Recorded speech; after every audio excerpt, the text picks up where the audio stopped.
Howdy everyone, Pete Daddy here. Today I'm going to share with you my favorite formation and what I think are the best custom tactics in all of FIFA. I think these will help you control games more. They are the tactics I use to make it to the elite division of FIFA. But before we begin, if you're new here, please make sure to subscribe down below. I'd really appreciate it. So the way I'm going to do this at the very beginning, just up front, I'm going to give you my formation, give you the custom tactics. If you want to just take that and run, then that's great. However, I would really recommend you sticking around. I've got lots of clips that's going to show you how I play, what I'm looking for, how to build up, how to defend. So if you really want to improve at FIFA, stick around and really focus on those clips. But the other thing I want to talk about real quick, just a little bit about my club. I don't think I have anywhere near the best club in FIFA. I come across Neymar, CR7s, Mbappe's, Messi's all the time, and this team is able to handle it. I put my team into FUTBin just a few minutes ago just to see. According to FUTBin, my team costs 1.2 million coins, and if you take away Cordoba, who was approximately 500,000 coins, you're talking a 700,000 coin team, and that's also including the SBC price for Koulibaly and Pedro. Theo Hernandez I actually packed untradeable, so if you just have his gold version, that's fine too. So I'm just saying this is a very attainable team. So I hear a lot of times people saying, well, you've got Neymar, you've got Messi or something like that. That's why you're good. But that's not it. You're good because of the way you play. It's about building a complementary team. Players that fit together well. I mean, it's just like real football. You need players that do certain things well to transition. Now, obviously, if you have Mbappe, Neymar, Messi, all those, it's going to make life easier. But I'm just saying you don't have to have it. But let's just get into it. If you're someone that just wants to see the tactics, I know I watch some of these videos sometimes. I'm like, God, just give me the dang tactics. What is the deal, man? But, so my favorite formation of all is the 4-2-2. And I'll just talk briefly. I think this is the best well-rounded formation in all of FIFA. I think 4-2-3-1 is the best defensive formation, and you can attack with it, but I just don't think it's as good an attack as 4-2-2. And I think 4-1-2-1-2 narrow is the best attacking formation in FIFA. Just seems like you can just overload that middle and kind of overpower your opponent, get some width with your fullbacks, but it seems like it leaves you exposed defensively. So 4-2-2 is the formation. I love this one. I think it just has allowed me, ever since I've switched to it, it's allowed me to control games. When I was playing 4-1-2-1-2 narrow, it was allowing me to attack better, but I was just conceding some crappy goals. 4-2-3-1 just didn't think I could attack as well. 4-4-2 I like as well, just doesn't quite fit what I think you need this year. But 4-2-2, let's just get into it. So we're talking about defensive style balance. Width of 30, and I like to be a little bit more narrow, and I'll show you some clips of that in a little bit. I just feel ultimately that if your opponent wants to score, they're going to have to come to the middle. If they're playing on the side, maybe they can do some fancy moves, but they're not going to score from there. I'd rather kind of be more compact in the middle. So I think width of 30 is really important. Depth of 60 is really important. I've played around with depth a lot.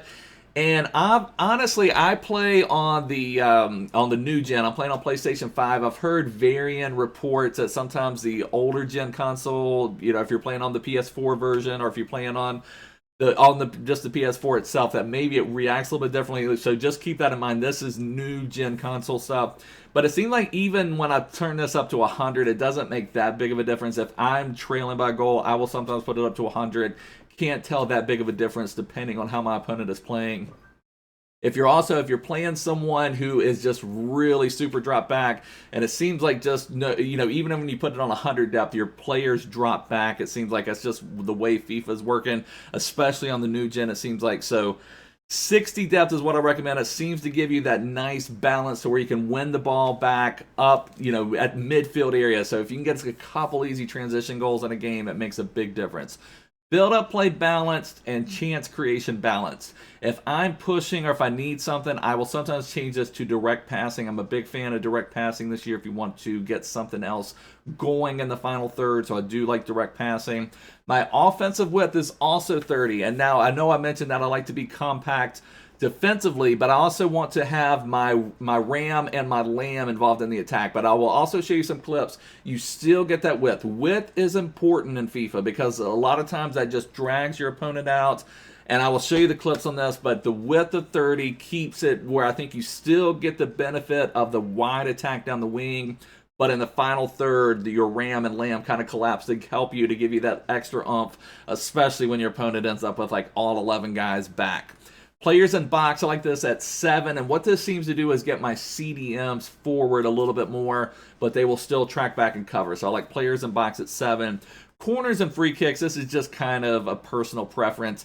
I like it on 1. I am finding that you can get countered on corners.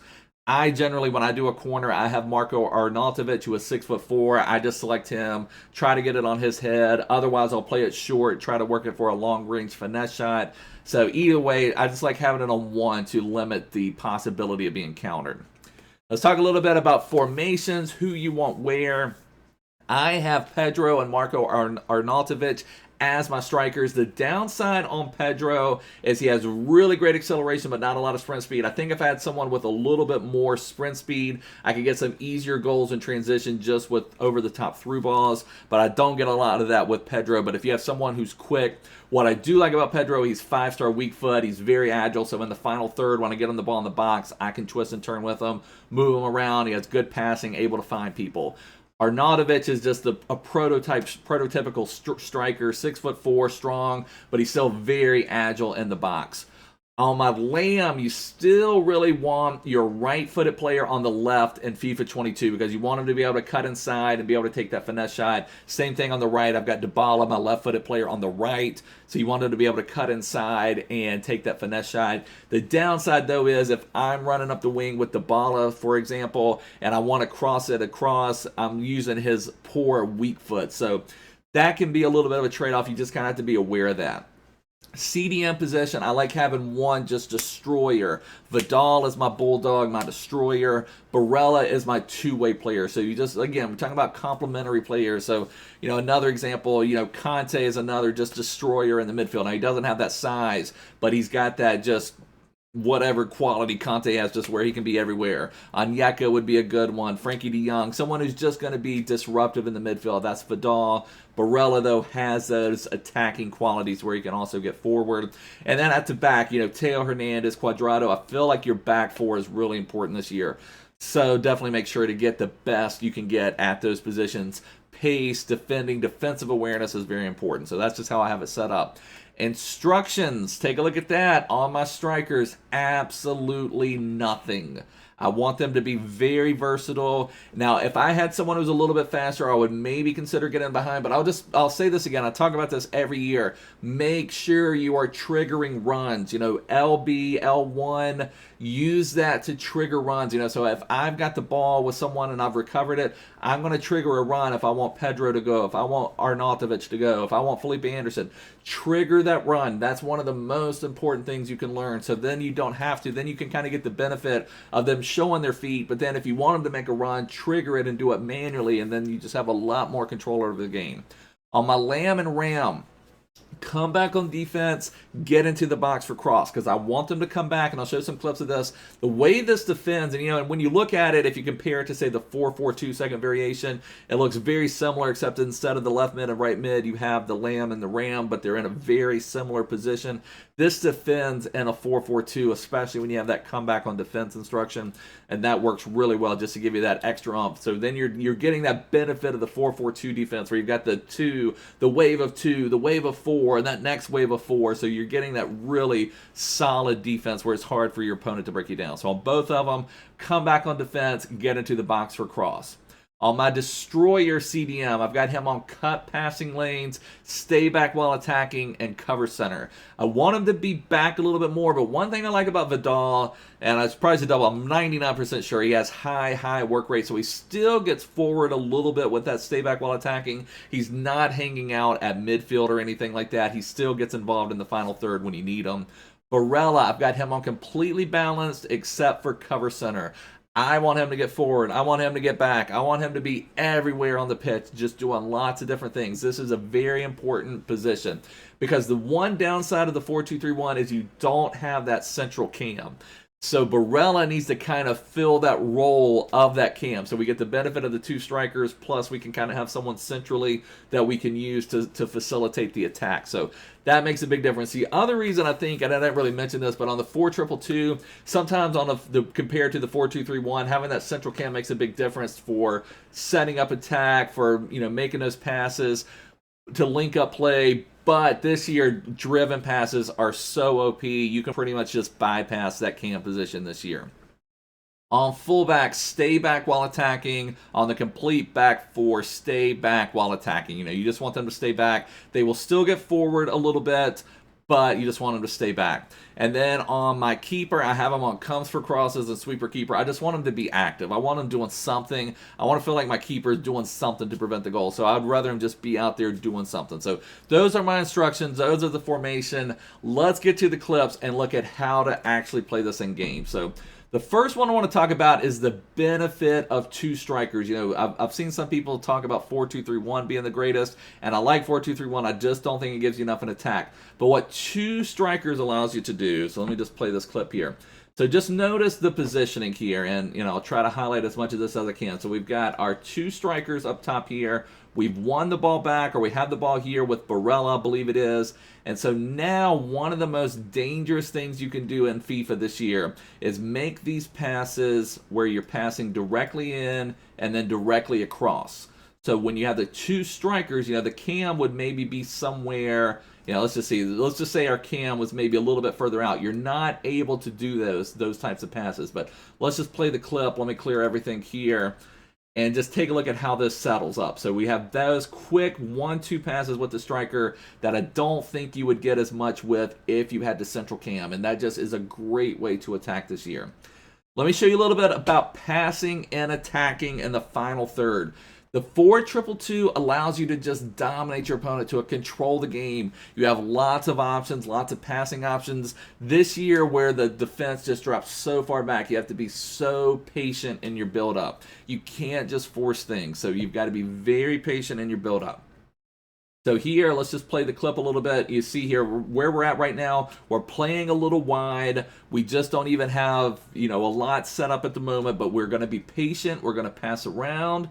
We're going to find the area, work our triangles, get it into our striker. Nothing was there. We're just passing again, working the triangle. Then we get our opening. Then you have to take it. So the whole point of that there is you're going to have these passing lanes. You're going to have options to pass, but you've got to be patient on the ball. You've got to wait for those opportunities to present themselves. A lot of FIFA this year is in the final third, especially when you get to the higher divisions. People are going to be able to block off those through balls. Through balls work this year, especially those lofted through balls, but when you're in the higher divisions, people are going to be able to defend that. You're not going to get as many transition goals unless you can win the ball up the pitch. You're going to get more where you're having to just really work it in the final third. Here's another. I'm going to show some long build-up play, and we'll show something really important here. So and again, I'm trying to show this stuff. I feel like sometimes on these types of videos, they just show like the end result, the goal. I want to show the build-up, how we got to that position. So we won the ball back in our own third, and we're trying to transition out. We're making those, I don't know if I can stress this enough, driven passes. Holding the R1 or RB button when you're passing is one of the most OP things you can do this year. So we're passing, we're finding our spots, we're just building, we're trying to chew up a little bit of real estate. Barella able to shield off a little bit. Shielding the ball, notice how I turn there away from the defender. Find a little bit of room. Now this is the key here. I had nothing there. So I had the ball, I was right here, and before I paused it, I was actually facing this way. And if you look at it, I really had no options. I don't even think that pass would have gotten through because there was a defender there. I maybe could have went that way, but I just didn't feel there was anything there. What so many people try to do is force that ball in. Gosh, I'm just outside the box. Let me try finesse. Let me try to force it into someone. Maybe it'll get through. I don't know. But what you need to do more of, and this is important in every FIFA, not just this FIFA, but it's even more important this year, is recycle the ball. Oh my gosh, what's going on? You need to recycle the ball. So what we're talking about instead is, let me get my clip here, pass it back. Then when you pass it back, pass it across, then a lot of times you have another angle inside the box recycling, and just the way it works. Now what will happen is, and let me just get my other thing here, is someone like Arnautovic or someone like Dybala here, they're running offside, but what happens by the time they recycle, they start working themselves back, presenting their feet, while the defense is still up here. So just watch how this all plays out. Recycling is so important this year. So we're going to go back. Nothing was there. We go back, pass in, pass across to Arnautovic. Now we have the attack, and that's what's because they worked back. We didn't force it. We didn't rush. We recycled. Sometimes you have to recycle 3 or 4 times. But you frustrate your opponent when you can dominate the ball like that. They're getting upset. They're dropping people back. Then they start trying to force people out, start trying to go after you, and it just doesn't work. Let me show you this clip here. This one's kind of showing how important an attack-minded CDM is in all of this. So if we go over here to this clip, I want you to see right now we've got the ball. Barella just passed over to Cuadrado at right back. We're in Barella. We sent Barella on a run because we want Barella to get involved. Now Barella's working it over here to Dybala. Send Barella again forward. We want him to be up there, ready to go. Get it back to Barella, who's kind of in that cam roll. We get it to Arnautovic. We maybe could have scored there. We didn't. But that clip was just to illustrate how important your CDM is in this. Just the CDM that's going to kind of dominate play. It's going to be able to link up play. It's going to be able to be in your defensive third and transition to that final third to fill that cam role. So that's a really, really important spot. Barella's prototypical for there. It works really well. The next one I want to show is that we are playing 30 offensive width. And you may think that's too narrow, but I'm here to tell you, you're still going to get your width. So watch this. And one of the most important things you can do this year is play wide if you play it smart. So here, just notice we're still able to get our width because we pass it back out. Look at where Dybala is. Dybala is basically hugging the touchline. We're on 30 width, so you would think he would be somewhere just like on the corner of the box, but he's still getting wide. So we still have all of this width, even though we're on 30 offensive width. Now Dybala, this is one of the another OP things you can do this year. Our opponent didn't play the passing lane properly. Like, I guess, let me just start this clip over here. So I want you to see also what our opponent made a mistake with. So we're passing it up to Dybala. He is out wide. So right now our opponent is fine. So let's just take a look at this. Our opponent is marking right here at this moment. No big deal. Nothing too great set up at this time. But for some reason, we just make just a little side step back. Our opponent now is flying by. He's long gone. Dybala is clear and free to go. He's able to go this way. We could cut inside, take a finesse shot. But one of the most OP things you can do this year is kind of do a driven pass into the feet of your striker. The defense just does not react for whatever reason. So that's highlighting what our opponent did wrong in that case. And if we play the clip, inside pass to Pedro, grip it and rip it from that point. Now we're going to talk again, wide attack, wide attack, wide attack. So the wide attack is still very important. Here we were very far out wide with Cuadrado. So Cuadrado is going to send it over here. We are playing again. This is another one showing the importance of 2 strikers. 2 strikers are very key this year. I don't think this particular one ends up in a goal, but we do get a goal shortly after, but we'll just play it here. So we get this pass in. We had it back here with Vidal. Vidal made the driven pass into the feet of Pedro. Then you can see what we're going to do. We're going to just be able to do this one-touch drop-off to Arnautovic, who should have buried it, but he doesn't. I'll spoil it for you. But that's just, again, the importance of having 2 strikers. So drop off to Arnautovic. He doesn't get it. Not able to get the recovery there. Now we're back. We're defending now. I'm going to show some defensive clips here in just a second. So we step up. Our opponent makes a terrible pass. We're able to just work it through there. Back to Arnautovic. Arnautovic that time does not miss. And it leads to the rage quit. So extra bonus there, getting our opponent to leave early. And again, this is another one on wide attack. Being wide is key. So even, again, and I'm stressing this because our width is on 30, our offensive attack width is on 30, but we're still able to attack from the wide positions. But they're still able to move inside, which we will show that in a second again. So again, we're working up the wing here. Working up the wing. Look how wide Dybala is. Dybala is wide as can be. Working it, trying to get inside. Nothing's there. Just a quick little ball roll. Find that pass inside. Quick and easy goal to Pedro. So that is just a really key attack. Use your lamb. Use your ram. You want them to be able to get wide, to be able to make those passes inside. Your lamb and ram are critical attacking with this 4-2-2. Then we're going to talk again. This is another one where I think the width helps you both ways. So we're very wide with Dybala here. So Dybala is, was back, more over in this position. He passes it in. So we're going to get a pass in, and I believe that's to Barella. Again, Barella pinching like a cam in this 4-2-2. But now Dybala, and this is where I think the width is on 30, or it's where it's getting to the box for the cross. I'm not sure. That other instruction helps Dybala instead of staying wide. And I feel like if I was on 50 width, then maybe Dybala would not do this. So now what this allows us to do, if we roll the clip, Dybala moves inside. Now they're not covering that finesse goal. Someone like Dybala is still going to be able to bury those finesse goals for us. So that was transitioning from out wide to inside. Now this is a nice one here. Again, sometimes it's just about being aware. So our opponent is attacking us here. And what I want you to notice is, we're defending. We're defending out wide here. So I'm showing a little bit of defending. I've got some defending clips. But notice how Cuadrado is bullying. He's able to get in front of our opponent here. Now our opponent makes a big mistake here. What do they do? Does anybody see it on the screen? Right here, big Alphonso Davies. He is pinching way too far up the pitch. So he was pinching, and that's where, this match at the time is 1-1. He's trying to defend, trying to get the ball back. We're dominating, controlling the game. It's going to force your opponent into mistakes. But you have to be aware of that as well. So if you don't notice it and don't pay attention to it, then it's not going to help you either. So that makes a big difference. So we are, notice that our opponent's left back pinches. So now we're going to push it right at him. We push it back to Arnautovic. He's trying to get back with Davies. He's, by that point, it's completely messed up his attack.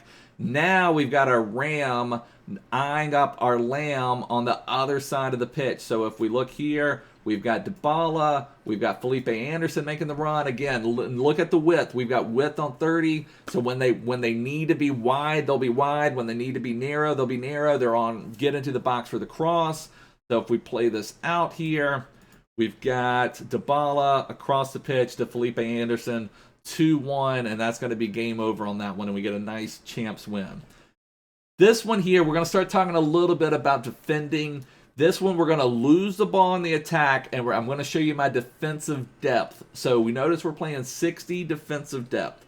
So we are attacking right here. We end up losing the ball. I think, oh man, that was a beautiful pass. That should have been rewarded with something. I want to see that again. That was absolutely beautiful. My goodness. What a pretty pass. Look at this vision here.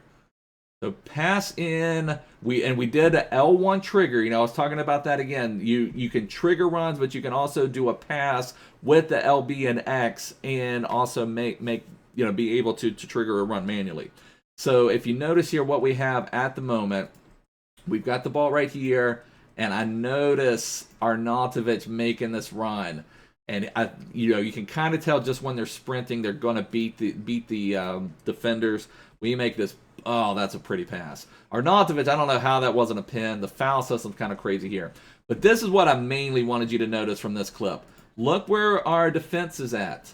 Do you see anyone hanging back? Do you see anyone? And, and if you look down here on the radar, you can see where Theo Hernandez is. This is where I'm looking down here for Theo Hernandez.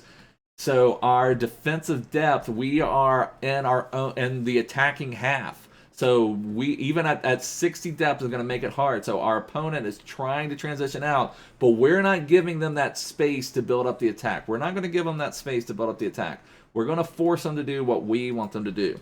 So now he's playing. He's trying to make a ball roll, trying to get somewhere. We're being cautiously aggressive. Now, I maybe should not have switched to Cordoba there and went after him a little bit, but you can be cautiously aggressive. So I go after him, but I'm not trying to lunge in. But, you know, it could have get caught out a little bit there, but you have to, like I said, be cautiously aggressive. We won the ball back, and now we're ready to go because we just disrupted everything our opponent was trying to do by having that depth further up the pitch. That just makes a big difference. You don't want to hang back. You don't want to hang back. One of the best ways to get quick and easy goals is to win the ball back further up the pitch. Now we're talking about, I want to show you how this defends in a 4-4-2 and how everything just falls back, because that's just the way it works, and I'm not for sure if it's just new gen. I've been scared to try to switch to PS4. I've seen some people say playing on the old gen is actually better, but I've gotten so used to playing on the PS5 version, I hate to try to relearn it, but I've heard differing things about that, so just be aware of that. But so here we are. Just look at how we are defending here. We've got this wave of 2. We've got this wave of 4. And then we've got this next wave of 4. And also what I want you to notice, our defensive width is 30. So notice where Theo Hernandez is. He's not on the sideline. He's at a position where we could switch to him if we needed to and defend the sideline or defend inside. So I think that is just an epic way to get this defense set up. It just makes it hard to be broken down. So if we play it here, and then also notice, watch how they drift back. You know, we're controlling passing lanes. We're trying to make sure our opponent can't do anything. What that also does is that buys time for your defensive shape to get set up. So many times people lunge out at the ball. They send their center back out. They send their CDM out, trying to just win the ball back. And then your defensive shape maybe hasn't been set up. But once your defensive shape is set up, you can be aggressive. But again, cautiously aggressive. So now they're sending it over. They're trying to find somewhere to break us down. Look at this. Look at our width here. So we've that defensive width of 30. This is Theo Hernandez, because if they want to score, they're going to have to be somewhere in this general area if they want to score. If you shoot from out here, you're not going to score. Maybe FIFA 23, that'll be the new thing. But right now, if you're trying to score from out there, that's not going to work. So that's why our defensive width of 30, I think, is so key to preventing a lot of this.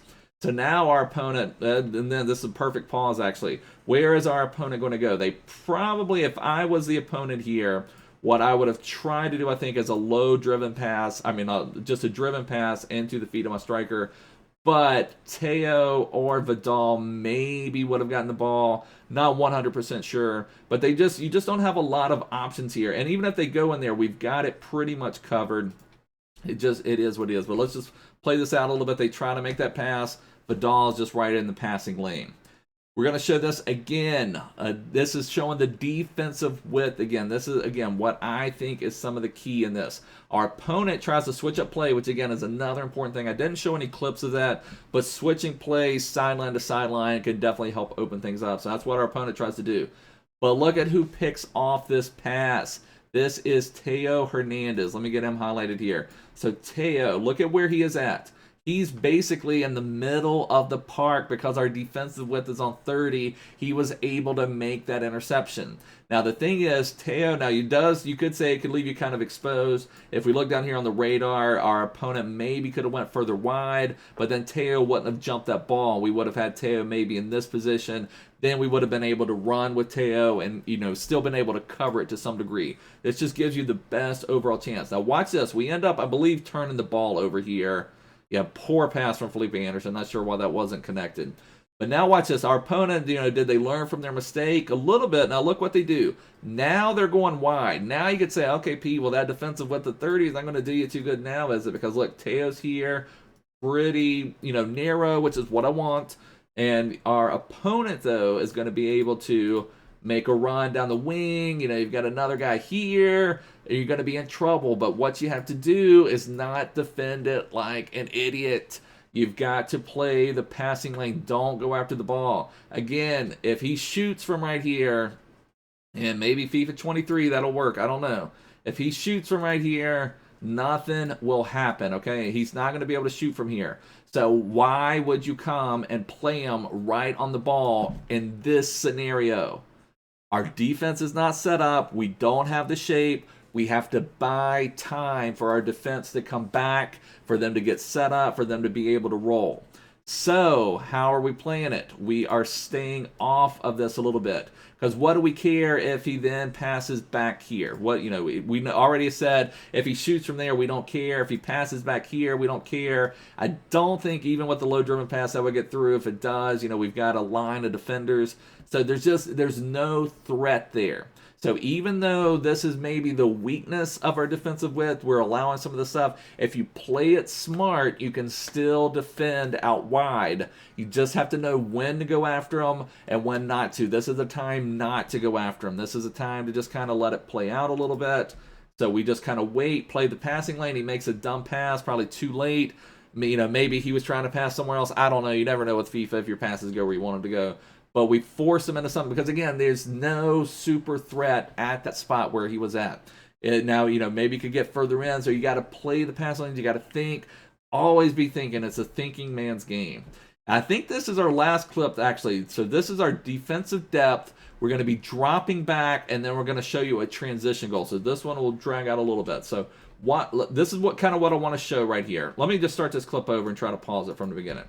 So notice here, our opponent is in the final third, and our defensive depth is 60. You know, don't come at me and tell me I'm playing drop back 10 or drop back 0 or whatever the lowest you can go right now. That's just how it works this year. And again, I'm not 100% sure if it works that way on the old gen or not.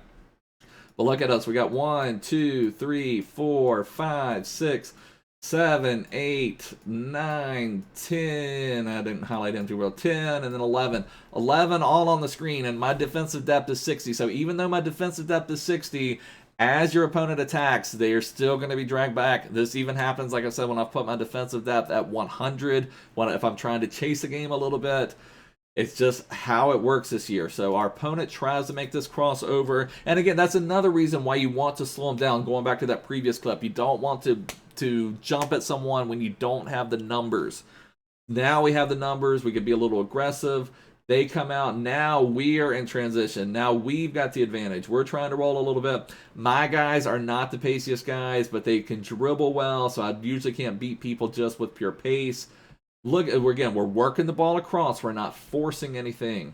We are not forcing anything, just working it, waiting for that moment, going out wide. We're trying to get something set up, get a little bit of room, that pass inside, 2 strikers, bing, bang, boom. That was a beautiful, beautiful goal. And that's just how it works. And like I said, guys, I hope this helped. This is what I'm playing. This is what I think gives you the most control over the games.